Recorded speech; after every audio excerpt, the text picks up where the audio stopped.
T-Bone and Heather in the morning on Star 98.3 and 97.7 The Bay. Hi, everybody. Welcome to the show. Morning.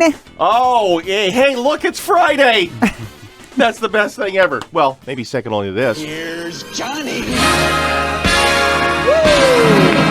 Good morning. Good A morning. beautiful morning out there. That's right. You're It better is. than Friday.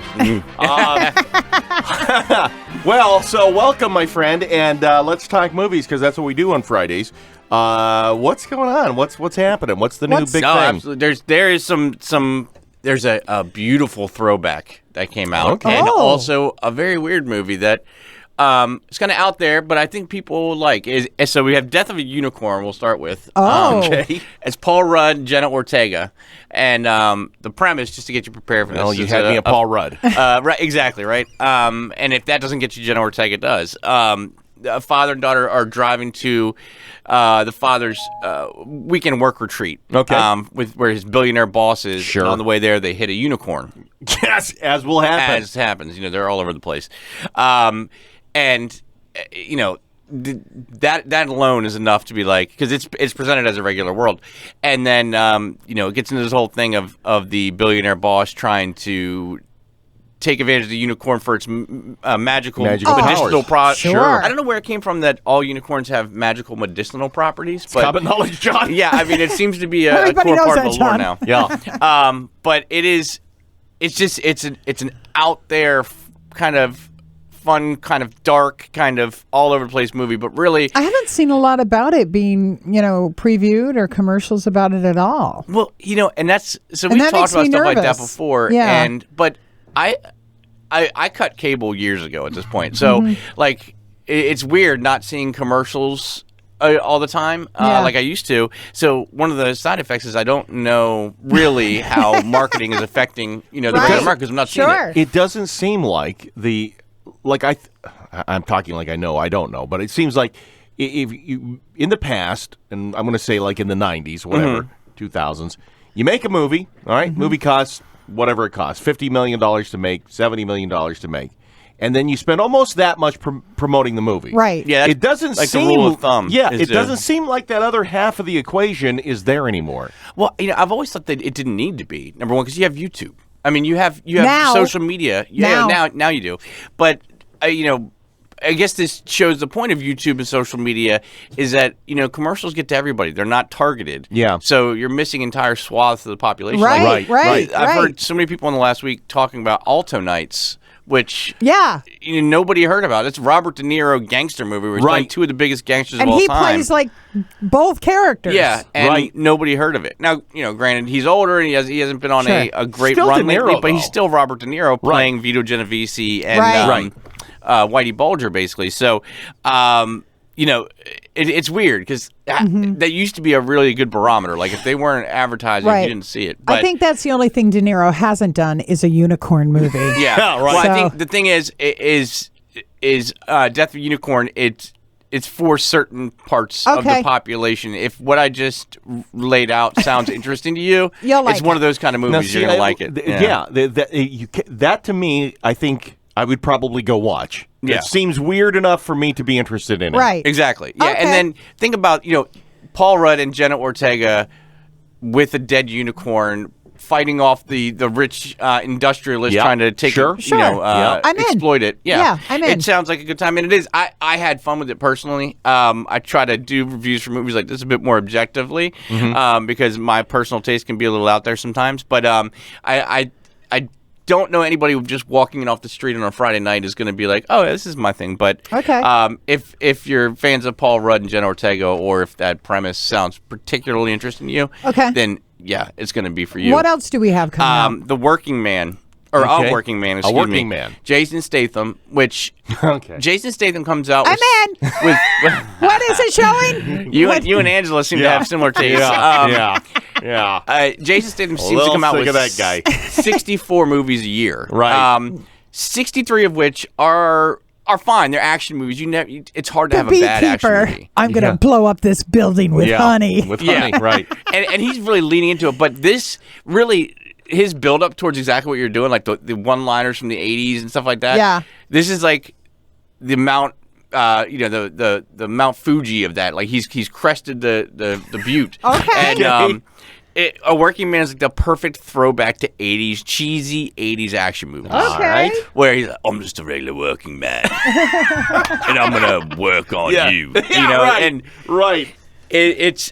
I was they're my favorite experience in a movie theater is going in with no expectations And being surprised. Being surprised. Yeah, mine Yeah. too. You get that tingly feeling in your Yeah. skin, and you're walking out, and you're just lifted. Yeah. And so I may be overinflating the review for this because that's exactly what happened to me with this Okay. movie. Because, like I said, he makes 64 movies a year, and then you walk into the one that's really good, and it's Die Hard, it's Commando, it's Love it. I'm in. Bloodsport. It's all those movies in one with Jason Statham, and you can't really pass that up. All right. if you're Anything me. else coming out in theaters or streaming this week? Yeah, A Woman in the Yard is out that as well. damn That thing. Look, now, I have gotta seen ta- that. okay, I have okay. seen previews for that, and it's creepy. It's like, come Yeah. on, that's what It is super creepy. it but is. Shooter! It's the Shooter! premise that I have a problem with. Yeah, and so I mean, if you know it's a horror movie, and then Yeah. well, I guess you don't even need to know that. It's just the title, A Woman in the Yard. Look, it just sounds like something's wrong. She's not gardening. She's not not bringing gardening. in roses. She's not nice. If you wouldn't usually say it calmly to your spouse, like A Woman in the Yard. Yeah. then it's probably going to be scary because I don't know Right. anybody that would say it like that. Hey, there's a woman in the yard. Yeah. That's It's how you always say like that. yeah. A woman in the yard. Right. We do different line readings. It'll be fun. These pretzels are making me thirsty.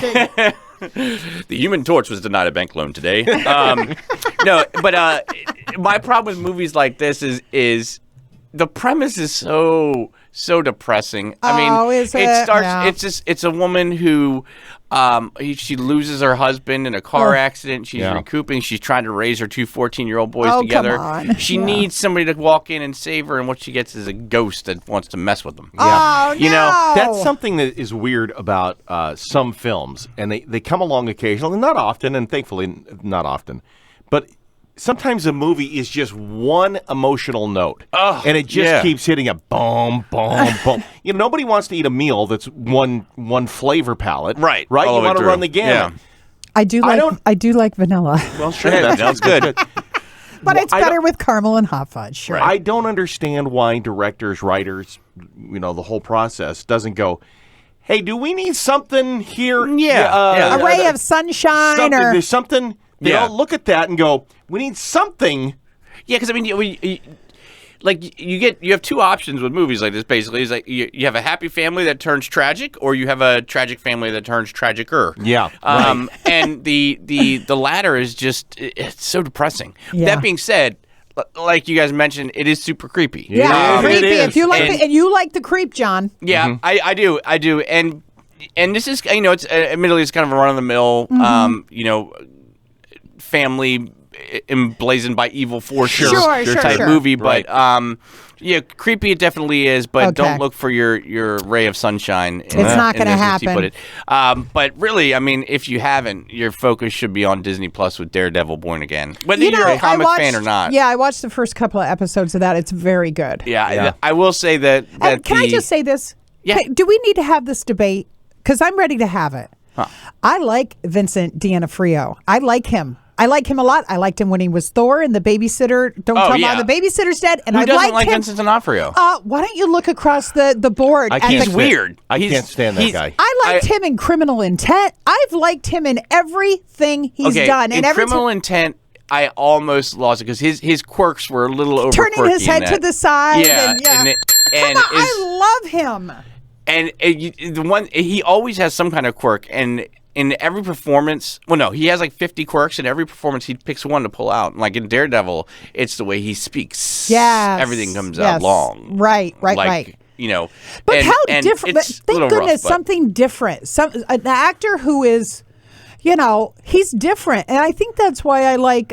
Who's the guy that I like that was in Dangerous Liaisons? He was in. John Malkovich. Yeah, John Malkovich. That's why I like John him too. Malkovich. Because he's so different. I don't know. Yeah. I think that's why I like them. Well, it's his manner of speaking too. It's like yeah. I love Malkovich, but yeah, Vincent D'Onofrio's and he's great in this role. He's born really to play Wilson Fisk, the Kingpin. Yeah. Yeah. But even if you're not a comic book fan, I Okay. think to give Daredevil Born Again a shot, you Okay. don't necessarily need to watch the Netflix No. series, which it was its predecessor. You don't Right. stand alone.